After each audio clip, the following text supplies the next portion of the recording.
Hello guys, എന്തെല്ലാം സുഖല്ലേ? ഞാൻ ഫോൺ തിരിച്ച് വീഡിയോ എടുക്കുന്ന നോക്കിയിരിക്കാൻ ഇതാ ഇവള്. പെട്ടെന്ന് ഞാൻ ക്യാമറ അങ്ങ് തിരിച്ച് പോക്കങ്ങന്നാണ്. ഇന്ന് എനിക്ക് ഡ്യൂട്ടി വരുന്ന ഉച്ചയ്ക്ക് 2 മണിയോട് രാത്രി 11 മണിക്ക്. പക്ഷേ ഞാൻ വീഡിയോ എടുക്കുന്ന രാത്രിയാണ്. എന്നും രാത്രി നമുക്ക് ഹോം കെയർ ഉണ്ടാവാറില്ലെങ്കിലും ഇന്ന് രാത്രി നമുക്ക് ഹോം കെയർ ഉണ്ടായിരുന്നു. ക്ലിനിക്കിൽ നിന്ന് കുറച്ച് പോവാനേ ഉണ്ടായിരുന്നുള്ളൂ പേഷ്യന്റെ വീട്ടിൽ. അതുകൊണ്ട് തന്നെ പെട്ടെന്ന് തന്നെ പരിപാടി തീർത്തിട്ട് പെട്ടെന്ന് തന്നെ തിരിച്ച് ഞങ്ങൾ ക്ലിനിക്കിലെത്തി. ഞാൻ ക്ലിനിക്കിൽ എത്തിയപ്പോൾ ഞാൻ കണ്ട കാഴ്ച ഇതാണ്. മുതലാളി വീഡിയോ എടുക്കാൻ വേണ്ടി പുതിയ മൈക്ക് വാങ്ങി, അത് വർക്ക് ചെയ്യുന്നുണ്ടോ നോക്കാണ് ഇവള്. പേഷ്യന്റ് ഇഞ്ചക്ഷൻ കൊടുക്കാൻ വേണ്ടി ആംബുലൻസ് പൊട്ടിച്ചതിന്റെ അടയാളമാണ് എന്റെ കയ്യിൽ കാണുന്നത്. പിന്നെ പേഷ്യൻസ് എല്ലാം പോയി ഞങ്ങൾ വെറുതെ ഇരിക്കാൻ തുടങ്ങി. പിന്നെ അങ്ങോട്ട് വന്നു പോയ പേഷ്യൻസിനെ കുറിച്ചായി ചർച്ച. സ്പെഷ്യലി ഞങ്ങളെ ചീത്ത വിളിച്ച് പോയ പേഷ്യൻസിനെ എല്ലാം കുറച്ചു നേരം ഇരുന്ന് അങ്ങ് തിന്നു. ഞാൻ വീഡിയോ എടുക്കുന്ന കണ്ടിട്ട് ഒന്നും അറിയാത്ത പോലെ തലയിലും തട്ടിട്ട് ഒരുങ്ങിയിരിക്കാനതാ ഇവള്. അതിന്റെ ഇടയ്ക്ക് ഞാൻ ഓർഡർ ചെയ്ത് ഫുഡ് എത്തിയിട്ടുണ്ട്. പിന്നെ വേഗം ഹോസ്റ്റലിൽ പോയി പൈസ എടുത്ത് വേഗം തിരിച്ചു വന്ന് ആ ഫുഡ് അങ്ങ് വാങ്ങി വെച്ചു. എന്റെ കുട്ടി ഏതോ റീല് കണ്ടിട്ട് കുപ്പേറിയാൻ പഠിച്ചിട്ടുണ്ട്. സംഭവം കറക്റ്റ് ആയിട്ടുണ്ട്.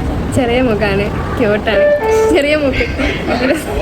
ഈശ്വരാ, പാവത്തുങ്ങൾക്ക് ഇങ്ങനെ സൗന്ദര്യം തരല്ലേ. സാറിന് പേയ്മെന്റും കൊടുത്ത് പറഞ്ഞു വിടാൻ പോകുന്നതിന്റെ സന്തോഷമാണ് ഓൾഡ് മുഖങ്ങൾ കാണുന്നത്. ഇപ്പൊ സമയം 11 മണിയായി. കണക്ക് ക്ലോസ് ചെയ്തോണ്ടിരിക്കുകയാണ് റിസപ്ഷന്റെ ആൾക്കാർ. ഞാനൊന്ന് പതിയെ ചാരി ഇരുന്നതുള്ളൂ. ചേർന്ന ബേക്കത്തെ സാധനം പൊട്ടിയതായി. ഞാൻ പൊട്ടിച്ചില്ല, ഞാൻ വെറുതെ ഒന്ന് ചാരിയതുള്ളത് പൊട്ടിപ്പോയി. എന്നെ കൊണ്ടുവന്നതിലെ മുതലാളിക്ക് ലാഭമൊന്നും ഇല്ലെങ്കിൽ ഞാൻ സങ്കടപ്പെടുത്താറില്ല. ഇങ്ങനെ എന്തെങ്കിലുമൊക്കെ പൊട്ടിച്ച് ഞാൻ സന്തോഷിപ്പിക്കാറുണ്ട്. പിന്നെ നാളെല്ലാവരും ക്ലിനിക്കും പൊട്ടി വേഗം റൂമിലെത്തി. പിന്നെ എന്റെ കുളിയെല്ലാം കഴിഞ്ഞ് ഞാൻ വേഗം ഫുഡ് കഴിക്കാനിരുന്നു. അപ്പൊ ഇന്ന് അത്രയുള്ള ഗൈസ്, ഞാൻ വേഗം പോയി കിടന്നുറങ്ങട്ടെ. നാളെ ഡ്യൂട്ടിക്ക് പോകണ്ടേ. അപ്പൊ ഇനി വേറെ വീഡിയോസുമായിട്ട് ഇനി കാണാം. Bye bye.